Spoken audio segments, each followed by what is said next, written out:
Le cirque Pinder, vous connaissez le cirque Pinder? Non, je préfère Zavata. Et salut les potes, c'est Jikfio, j'espère que vous allez bien. Aujourd'hui, on se retrouve pour la nouvelle vidéo, la vidéo que tout le monde attend, que vous attendez depuis... maintenant un an. Ça y est, on a l'annonce du CES d'AMD. Et d'ailleurs, j'en profite pour vous le dire, parce que là, pour ceux qui débarqueraient là, vous êtes sur ma chaîne secondaire. Donc pour ceux qui découvrent la chaîne, n'hésitez pas à donner de la force, s'abonner, liker, etc. à me faire exploser cette chaîne. Pour ceux qui m'auraient déjà connu de la chaîne principale. AMD, ça y est, vous avez compris pourquoi je suis arrivé avec ça. C'est parce que AMD a annoncé officiellement les nouveaux produits pour 2025. Alors, vous savez que le CES allait être un moment phare puisque Nvidia attendait de sortir leur carte graphique aussi au CES. D'ailleurs, j'en profite pour vous le dire, sur la chaîne principale, devrait avoir les annonces Nvidia, voilà, au moment où ça sort. Donc en gros, vous allez avoir les annonces AMD sur la chaîne secondaire, les annonces Nvidia sur la chaîne principale. Alors, d'ailleurs, je vais arrêter avec cette connerie. AMD, ça ne veut pas dire donc Advanced Micro Device, mais bien Another Massive Disappointment. En français, pour les non-anglicistes, encore, les gars, une énorme blague. C'est pas exactement ce que ça veut dire, mais c'est en gros la conférence. Ça y est, on a l'annonce et vous êtes en train de vous dire, mais Jikfio, pourquoi as-tu une RX 7900 XT? Pourquoi as-tu fait venir notre pote le dinosaure? Parce que je suis sûr qu'il va pouvoir nous jouer de la flûte. D'ailleurs, qu'est-ce que t'en penses toi de cette convention d'AMD? Ouais, c'est ce que je pensais. Il est tout autant dubitatif que moi. Première chose, on voit l'importance, et j'insiste depuis un an, l'importance du gaming comparativement à avant. Avant, on gardait les CPU, les cartes graphiques, au moment où c'était annoncé. Tu vois, c'était toujours à la fin des conves, c'est là où il y avait le monde qui attendait, etc. Là, les steaks. C'est arrivé en mode, voilà les CPU, voici les technos, allez, suivant. AI, intelligence artificielle, voilà. J'espère que leur intelligence artificielle, elle va mieux marcher que quand ils arrivent à faire un live. Parce qu'on est quand même sur une entreprise cotée à des milliards en bourse, qui n'est pas capable de gérer un écho au début de son live. Hello everyone, thank you so much for joining us. I'm so happy to be here with you today. Ensuite, ça fait des lancements vidéo, ça bug en live. Non mais tu fais, on est chez qui là? Bon, bref. You can now get the best of both worlds with Windows and Ryzen AI Pro. Hello Jack and CES. I'm proud to say. No worries, we'll keep going. Je vais être clair avec vous. Là, ce que nous a fait AMD, c'est du Nvidia en grand. Genre, oubliez le fameux AMD copain qui va nous aider à payer moins cher et machin. Non, c'est du gros marketing à la Nvidia qu'ils nous ont fait. Allez!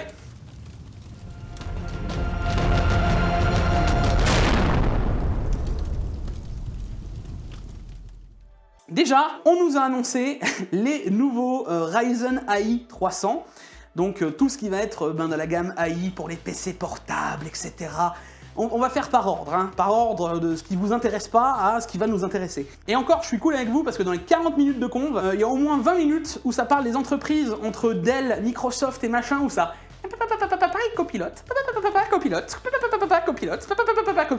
Copilote, il est sur mon PC, actuellement il sert à rien, d'accord? Alors qu'est-ce que tu me casses les pieds avec ton copilote pendant 15 ans? Oui, mais le Ryzen AI 300, il est bien parce qu'on peut, avec l'accélération matérielle pour copilote, vas-y, fous-moi la paix. Là, il nous annonce un CPU dans le PC portable qui va être au-dessus des Intel. Est-ce qu'on s'en doutait? À chaque nouvelle gamme et à chaque nouvelle sortie, l'un dépasse l'autre, j'ai envie de vous dire. On parle de 20 ou 30% dans tout ce qui est création de contenu, machin, etc. Bon, voilà. Là, ce qui m'a énervé, les gars, c'est quand on est arrivé au moment des nouveaux modes de calcul des Ryzen. On est sur les AI5. Genre, on n'est plus sur les R5. On est sur les AI5, les AI7, les AI9. On peut plus faire du marketing à outrance parce que vous savez, les AI9 avant, ça aurait été les plus haut de gamme avec des 16 corps. Hein, voilà, c'était ça à l'époque. Eh ben on oublie. Maintenant, ça va s'appeler la génération Halo. En gros, les AI5, AI7, c'est de l'Advance. Les i9, Même moi, j'ai du mal. Les AI9, c'est du premium, et les Halo, qui sont encore au-dessus, maintenant, ce sera des AI Max, et il y aura l'AI Max Plus. Vous étiez obligé d'aller... Vous voulez pas aussi appeler ça le AI Max Pro Plus tueur de la mort qui tue? En gros, à la place de prendre encore une nouvelle nomenclature, non, on va se rapprocher de tout ce que est fait chez Mac. Encore une fois, ça va complètement perdre les gens, parce que ceux qui vont vouloir se renseigner un petit peu, ils vont complètement être perdus. Donc... Par contre, ils se sont pas gênés pour nous dire que le Ryzen AI Max Plus Pro Plus allait être plus perf que le M4. Hein. Alors là, par contre, ça nous montrait des performances en rendu 3D, etc. 30, 40, 50% en fonction des softs et machin. Ils ont montré la concurrence avec les U9 de chez Intel. Ne me demandez même plus lequel c'est parce qu'il y a tellement de nouvelles références.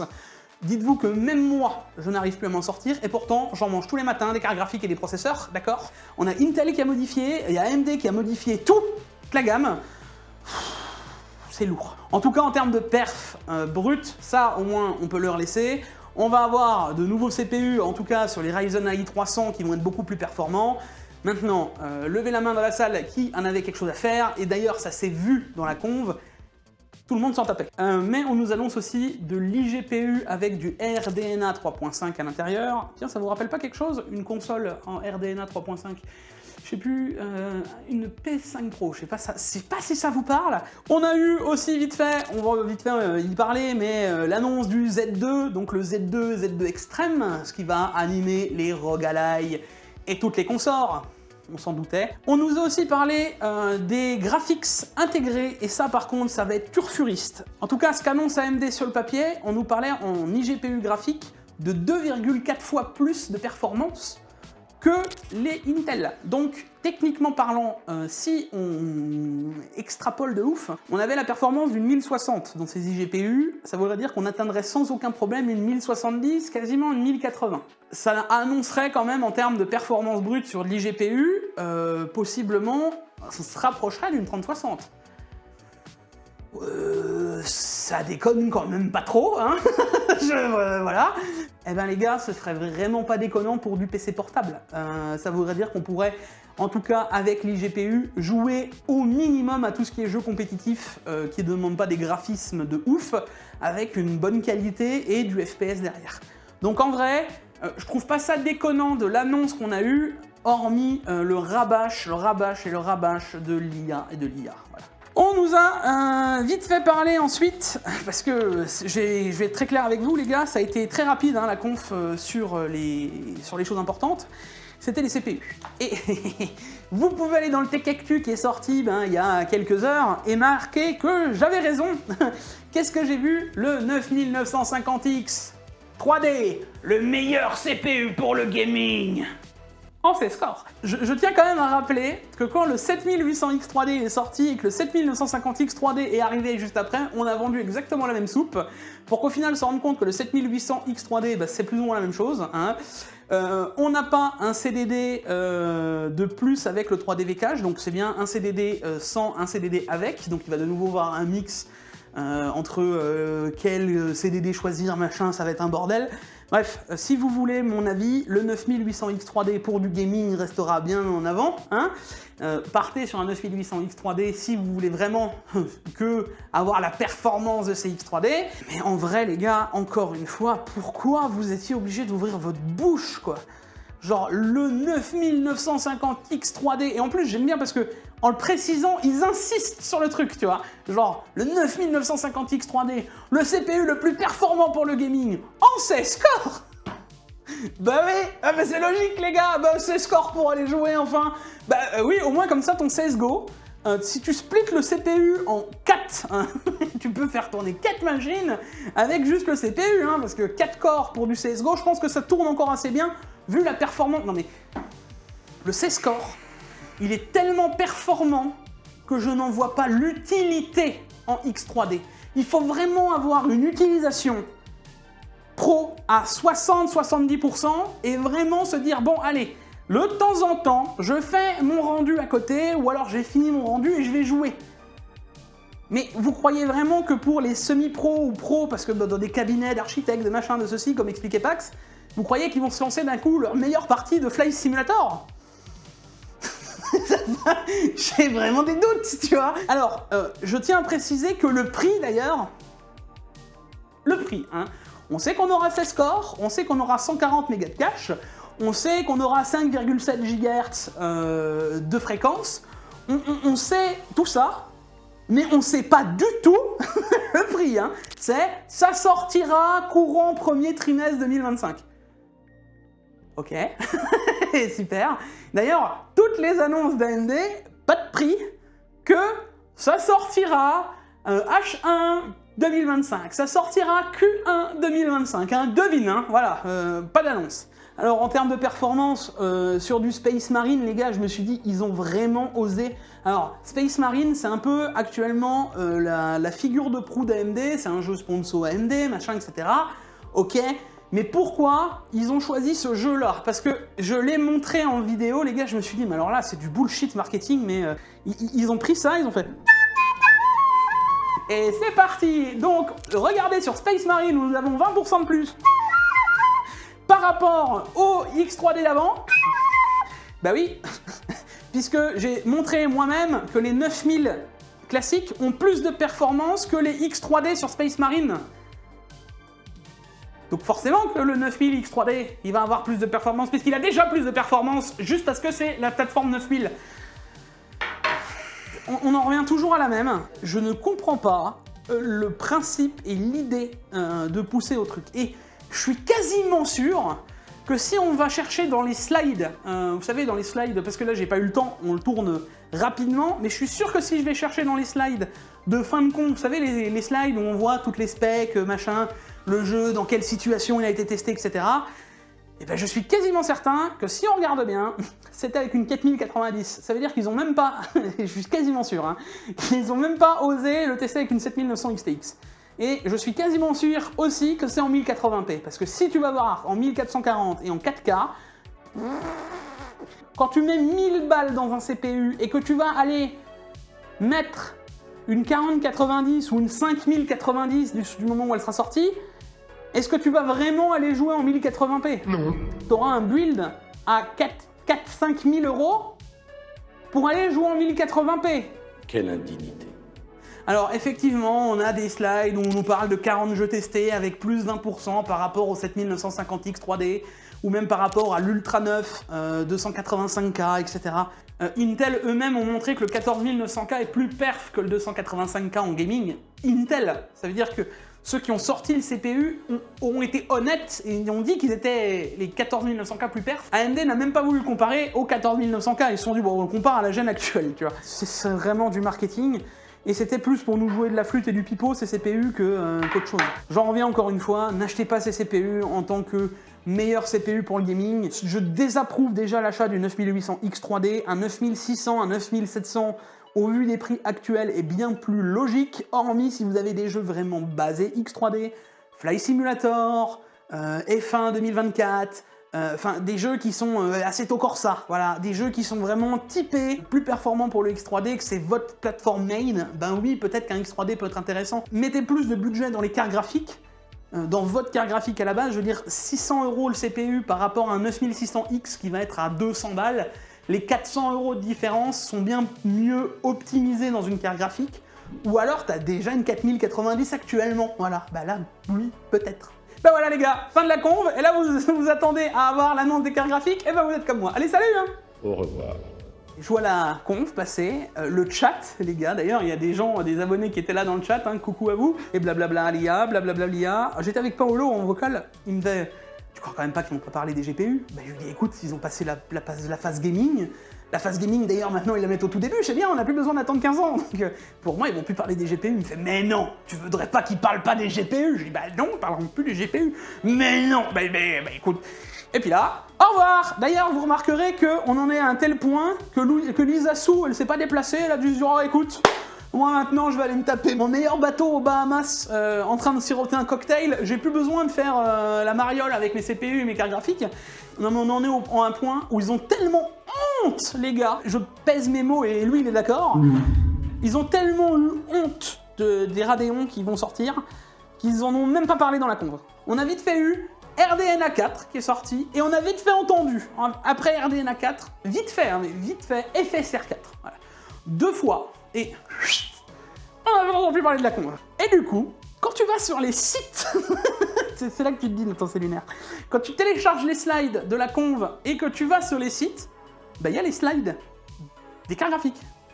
Donc on voit les cartes graphiques, la RX 9070 XT, avec les modèles partenaires, je vous les affiche, vous pouvez voir. La carte graphique va être en face parce qu'on a déjà, en gros, ils ont fait un petit diagramme affiché par rapport à quoi on va être. Et maintenant vous comprenez mieux pourquoi j'ai mis la 7900 XT en face. Parce que tout simplement, la RX 9070 XT, eh ben, la seule performance qu'elle pourrait égaler, ce serait une 4070 Ti Super ou une 7900 XT. Ça veut dire, là regardez-moi bien, j'avais quand même l'espoir de me dire qu'on aurait une performance proche d'une 7900 XTX, d'accord? Au moins un truc, bah je sais pas, t'as le FSR 4, une nouvelle techno, machin, bah, t'essayes de sortir quelque chose de concret. Bah non, c'est ridicule, ils ont même pas osé les annoncer parce que les gens, ils savaient très bien que ça allait faire un tollé monumental. Ils ont préféré parler des CPU. En même temps, juste avant la conf d'NVIDIA, ne même pas avoir une carte graphique qui rivalise avec la carte d'ancienne gen. Alors, maintenant, ça va se discuter au prix, d'accord? Mais si la RX 9070 XT, d'ailleurs, on va revenir sur le naming parce que c'est officiel maintenant, c'est une blagounette, ça veut dire que on n'aura même pas une carte qui va rivaliser avec quoi? Une 5070, une 5070 Ti, peut-être au plus. On sera peut-être entre les deux, quoi. Les gars, mais le boulevard qu'a Nvidia, ils en ont, mais là, ils peuvent mettre les prix qu'ils veulent, plus rien à taper. Ça veut dire qu'un KMD ne va même pas être capable de rivaliser avec le mid-gamme d'Nvidia pour moi. Là, au moment où je vous parle, c'est ce que je conçois. Et en plus, ils ont le culot, c'est un toupet les gars, de nous mettre un diagramme avec, regardez où sont les RX 9070 XT par rapport aux autres, et ils assument pleinement vouloir se rapprocher de la gamme Nvidia au naming. Et ben ça encore les gars, c'est du marketing à outrance, parce que pourquoi on les appelle pas les RX 8000? Ah ben c'est pour pas mélanger, parce qu'on a sorti les 8000G. Comment ça? Genre quoi? Mais tu te fous de la gueule de qui là? Genre, ah bah on a sorti les 8000G, mais on voulait pas trop mélanger. Mais quand les RX 7000 elles sont sorties et qu'on avait des AMD Ryzen 7000, ça vous a dérangé peut-être? Parce que du coup maintenant les gars, le naming qu'ils veulent, c'est qu'à la place d'avoir RTX quelque chose, parce que chez Nvidia ça se dit pas 5000, nous on le dit à la version française, à la version angliciste c'est 50 et la gamme. En gros c'est comme ça que c'est divisé, c'est la génération 50 avec la gamme 70, la gamme 80, la gamme 90. Et là, qu'est-ce qu'ils nous font, AMD? Oh bah ça y est, allez. Là, les gens, ils vont totalement être perdus. Et alors, si c'était que le fait que les cartes graphiques sortent et qu'on n'ait aucune concurrence, et qu'on se serait arrêté là, ah bah, devinez, le FSR 4, vous savez le fameux FSR, vous voyez ça là, hein? Vous le voyez bien, regardez-la bien. Ben c'est pas compatible. Voilà. Tiens, ça me rappelle quelqu'un. Tiens, joue de la flûte. Je rappelle quand même qu'on avait des threads Twitter, des gars de chez AMD qui se foutaient de la gueule, des gens qui avaient acheté des Nvidia. On a vu des trucs improbables avec des slides et machins en mode oui mais nous on continue le maintien du FSR avec les RX 7000 et les RX 6000. Et les autres, et parce qu'elles sont machin, parce qu'on les a prévues pour machin, et maintenant, FSR 4. FSR 4, allez, ta mère. Je vais être encore une fois très franc comme j'ai fait dans le Tech Actu. Ta mère avec ton FSR 4 et ta technologie. Donc encore une fois, on va te rendre la carte plus performante à 7900 XT, parce que finalement c'est ça l'idée. J'ai même pas besoin encore que les cartes soient sorties pour voir le marketing qu'il va avoir derrière. Ça veut dire, oh mais regardez, la 9070 XT, elle est plus performante que la 7900 XTX, parce que si on active le FSR 4, mais j'ai l'impression d'être chez Nvidia. Ça vous rappelle pas quelqu'un, genre il y a 2 ans? Comment le marketing va le faire? Parce que là, ils avaient honte de les annoncer, ces cartes, d'accord? Le marketing, après, comment il va faire? Il va te faire un joli emballage cadeau, hein? Il va te dire, oh la 9070 XT, elle est plus performante que les 7000, parce que vous pouvez les acheter un peu plus cher, ou enfin, je sais pas comment ils vont magouiller ça, mais t'inquiète. c'est des professionnels, ils vont t'en faire un joli papier cadeau, te dire qu'elle est plus performante pour le même prix, parce qu'elle a un FSR 4. Voilà. Et bon bah le prix, hein, si encore on t'aurait fait une annonce de prix en mode « Ah, la carte elle va être à 300 balles, let's go !» Non, pas de prix et ça arrivera possiblement au premier trimestre 2025. Ouais, bah si c'est comme le FSR 3 à l'époque, en 2022, où on nous a annoncé, vous inquiétez pas, ça arrive le premier trimestre 2023, et qu'on l'a vu arriver, je crois que c'était le dernier trimestre, voire même peut-être le premier trimestre 2024. La bonne nouvelle au moins de ce FSR 4, les gars, le FSR 4 sera assez facilement transmissible du moment où tu as déjà le FSR 3.1. Donc, c'est ce qui me fait encore plus rager, ça me dit que ils sont capables de mettre du FSR 3.1 et c'est facilement upgradable de cette version-là de FSR 3.1, mais on ne peut pas l'utiliser sur les RX 7000. Cool, c'est tout pour moi. Hein. Qu'est-ce que tu veux que je te dise? Là, c'était le CES de la honte pour AMD pour moi, parce qu'il n'y a pas une annonce qui n'était pas surdosée de marketing. Le chat était en furie, les gars. Les Anglais, ils étaient en mode « Mais where the GPU ?» D'accord. The GPU is the kitchen, hein, voilà. Enfin, c'est franchement honteux, autant d'un point de vue CPU, avec le côté marketing, meilleur CPU pour le gaming, autant pour l'IA copilote, etc. Alors que les vraies choses, les vrais trucs où ils auraient pu faire des focus des points, ça aurait dû durer beaucoup plus de temps. Et enfin les cartes graphiques, où ils ont même pas osé les annoncer pour nous parler d'une techno non rétro-compatible. Enfin bref, alors bien entendu je vous les testerai, ça mettra sûrement du temps parce que vous vous doutez qu'en plus avec ce genre de vidéo, m'étonnerait qu'AMD me contacte pour me dire « Bah alors Dikio, tu as envie de tester une RX 9070 XT ?» Non, ne vous inquiétez pas, ça viendra, je vous la testerai, mais franchement... C'est pour ça que je vous disais que AMD maintenant, c'est Another Massive Disappointment. Voilà. Bon, et ben voilà les gars, j'espère que ça vous aura plu. Encore une fois, le débrief, des infos, etc. J'ai fait au plus rapide, dites-vous qu'on est 2 heures après la conve. D'ailleurs, je vais vous annoncer quelque chose qui est assez incroyable, parce que je vais pouvoir vous dire que cette vidéo a été montée en direct, voilà. Le monteur est actuellement en train de la monter avec un décalage de 90 secondes, donc un gros GG à mon monteur qui est en train de travailler et qui va, pour 2025, je vous ai dit qu'on va vous réserver de grosses surprises, et pour tout ce qui est news, actu, croustillante, machin, des comptes comme ça, on va pouvoir le faire plus souvent. Bref, dites-moi si ça vous a plu, n'oubliez pas, likez, partagez et vous abonner à la nouvelle chaîne secondaire parce que on va avoir plein de news, plein de nouveaux projets, plein de choses sur cette chaîne. N'oubliez pas d'aller voir Nvidia sur la chaîne principale et j'espère que eux nous auront régalé. C'est dans quelques heures maintenant, là ça doit se jouer à 4h, 4h30, je sais pas au moment où je tourne. C'est dans pas longtemps, j'espère qu'on va avoir des nouveautés. Enfin bref, c'était tout pour moi, on se retrouve pour une prochaine vidéo. Merci de m'avoir suivi encore une fois. C'était T-Rex et Jikfio. On rend l'antenne, à la prochaine. Ciao ciao.